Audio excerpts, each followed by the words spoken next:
अपने अपने विचार और वक्तव्य और अपनी अपनी जो इच्छा थी उसी को देते चले गए। अगर हम सत्यता के प्रमाण पर उतारने की कसौटी पर कसें, देखा है हमने, तो इच्छा के अलावा कोई भी ऐसी वस्तु हमें नहीं मिली या ऐसा नाम हमें नहीं मिला, चाहे वो भगवान का नाम हो, चाहे गॉड, अल्लाह, ईश्वर का नाम हो। और सभी दर्शनों ने और सभी ने इच्छा का जिक्र जरूर किया है। ऐसा कोई नहीं मिला, कोई ऐसी हमें विचारधारा नहीं मिली जहां इच्छा का जिक्र, चाहे पॉजिटिव किया है किसी ने, चाहे नेगेटिव किया है। बहुत धर्मों में नेगेटिव भी है, इच्छा रहित हो जाओ, इच्छा को त्याग दो।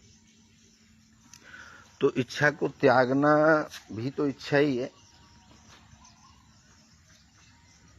दान करना भी तो इच्छा ही है, और दान लेना भी इच्छा ही है। किसी को मारना भी इच्छा ही है, और किसी से पिटना भी इच्छा ही है। हंसना भी इच्छा है, रोना भी इच्छा है। इच्छा है कहाँ नहीं। चाहे पेड़ के बीज को देख लो, उसमें भी एक इच्छा है। वो भी बीज अपने आप को खत्म करके एक वृक्ष बनना चाहता है, बड़ा होना चाहता है, और फिर अपने आगे बीज बनाना चाहता है ताकि और उसका वंश आगे बढ़े। तो इच्छाओं का सिलसिला जो है वो कभी खत्म नहीं होगा। मरने के बाद भी इच्छा, शरीर मर जाता है लेकिन अगर कुछ बचता है तो वो इच्छा बचती है।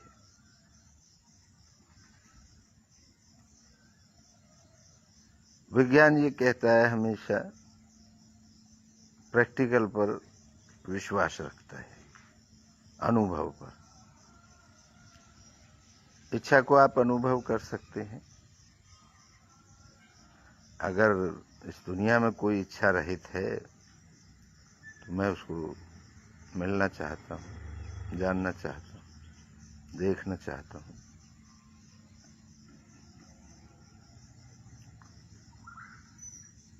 जिसके अंदर कोई इच्छा नहीं। कुछ इच्छाओं को हम जान लेते हैं, पहचान लेते हैं। कुछ इच्छाएं ऐसी हैं जो हमें पता नहीं लगता। आपने कुछ पालतू पशुओं को महसूस किया होगा। उनकी जब इच्छाएं होती हैं तो वो इंडिकेशन देती हैं। भूख की इच्छा होती है तो वो जो पालतू पशु हैं, जो मनुष्य के कंट्रोल में है, जैसे घर में गाय है, भूख लगेगी तो वो चिल्लाएगी बच्चे की तरह, प्यास लगेगी चिल्लाएगी। अगर उसे आगे अपने वंश को बढ़ाना है तो भी चिल्लाएगी कि मुझे फ्री करो, मैं मिलन चाहती हूँ। और फिर प्राकृतिक सिस्टम के जरिए उसके जब वो बच्चा पैदा कर देगी तो फिर वो दूध देना शुरू करेगी। तो एक प्रोसेस है इच्छाओं का।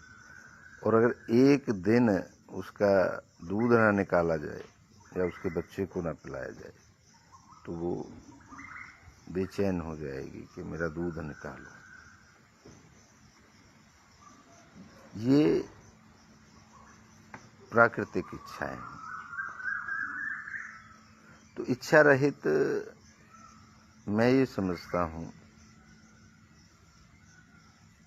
कोई भी व्यक्ति नहीं रह सकता। हजारों लाखों कहानियां, हर कहानी के अंदर एक इच्छा है। हर गीत के अंदर एक इच्छा है, हर आवाज के अंदर एक इच्छा है। अब मैं भी आपसे बात कर रहा हूं तो मेरी इच्छा है,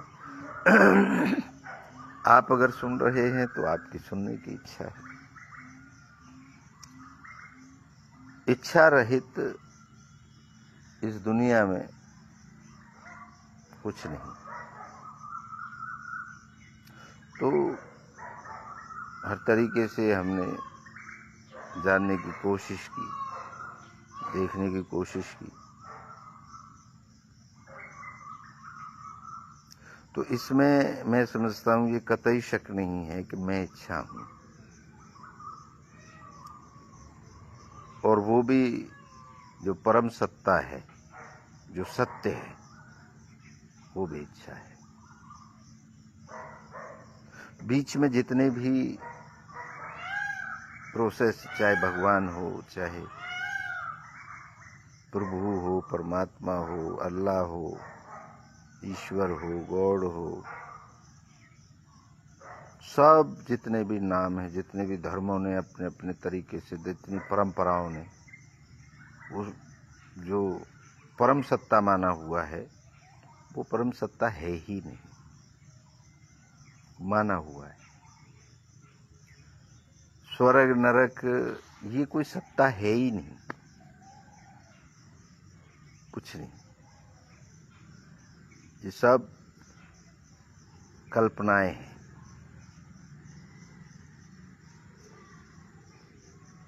स्वर्ग की बात, मैं कोई कहानी पढ़ रहा था।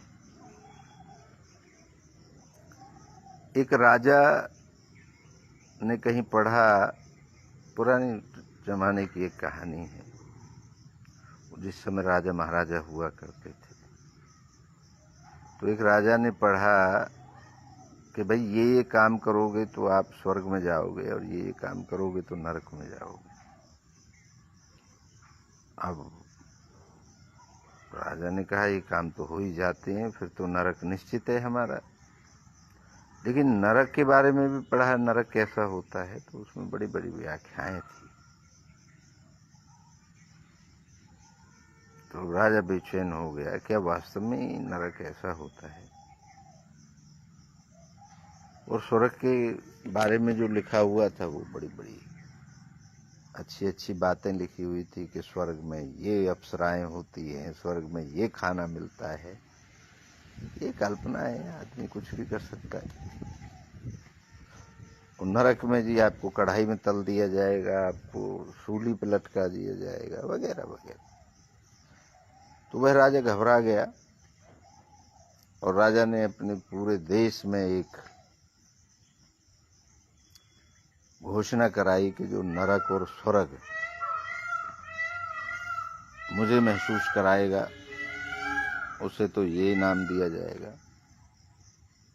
और जो नहीं कराएगा उसको कोल्हू में पेल दिया जाएगा। पहले कोल्हू में पेलने की प्रक्रिया थी, मतलब मारने की, फांसी की सजा जिसे हम आज कहते हैं। तो ये घोषणा हो गई, विद्वान घबरा गए, क्योंकि जवाब अगर सही नहीं मिला, अब भाई नरक तो किसी ने देखा नहीं, स्वर्ग भी नहीं देखा, ये तो कोरी कल्पनाएं हैं, राजा को कैसे महसूस कराएं?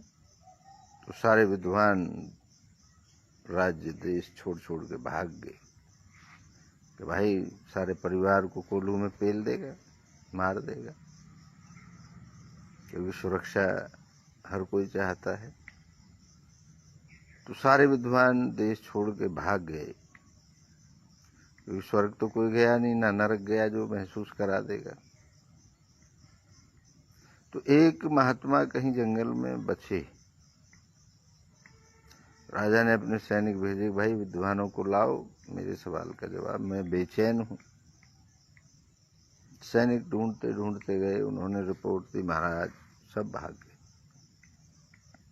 कोई मिल ही नहीं रहा विद्वान, डर के मारे।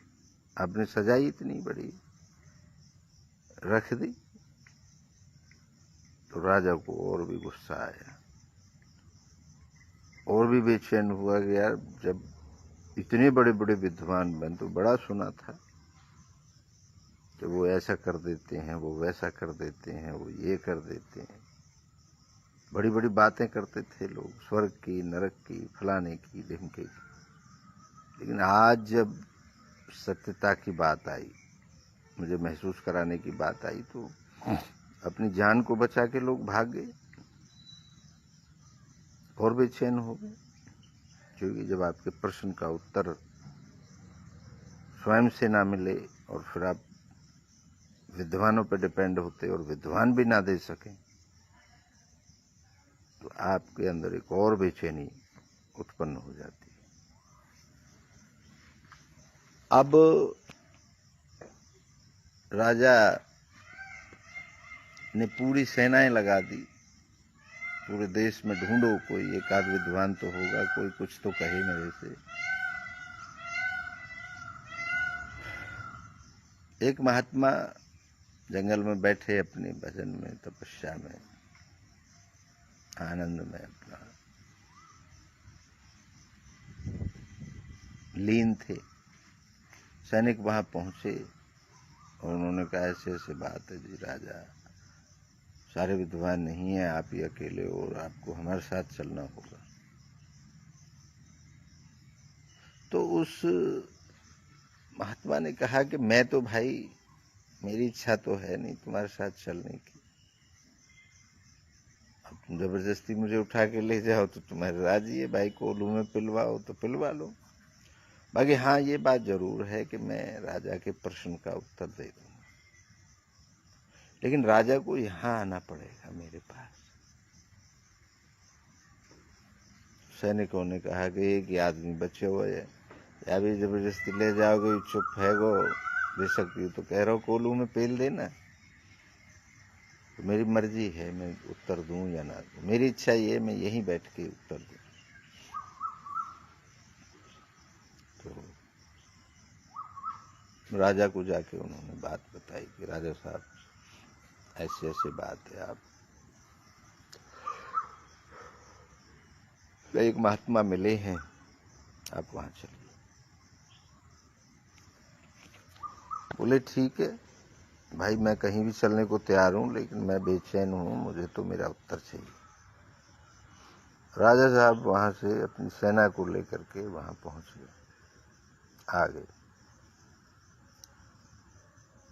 महाराज को बड़ा सम्मान करते थे राजा महाराजा, जो भी दुनिया में लोग रहते थे, क्योंकि आंतरिक जो उत्तर देते थे वो पहले राजा महाराजा ही देते थे, सॉरी वो साधु संत देते थे। और साधु संत ऐसे नहीं थे कि घर को छोड़ के भाग गए और बाबा जी हो गए। साधु संत त्याग करके जाते थे। क्या त्यागते थे? मोह माया। मोह माया त्याग करके, और जंगल में इसलिए जाते थे कि एकांत मिलता था, खोज करते थे, रिसर्च करते थे। तो वैज्ञानिक थे, नो डाउट। पहले के साधु संत ऋषि मुनि वैज्ञानिक थे। आज के साधु संत जिन्हें हम कहते हैं, वो दुकानदार हैं, दुकान खोल लेते हैं जाकर के। घर में लड़ाई हो गई, बिजनेस में फेल हो गए, परेशान हो गए, तो इस तरफ झुक जाते हैं। ये भी एक बहुत बड़ी लाइन बना ली लोगों ने, धंधा बना लिया। चाहे उनको भगवान का प्रारूप बना के नचाना पड़े, चाहे उनको मिर्च मसाले लगा के कुछ भी करना पड़े, उन्हें खोजबोझ से आज कोई किसी को मतलब बहुत कम लोग रह गए हैं। बहुत कम संत ऐसे हैं जो वास्तव में समाज का भला चाहते हैं, कुछ बदलना चाहते हैं, कुछ नया देना चाहते हैं। लेकिन ज्यादातर तो भगोड़े हैं,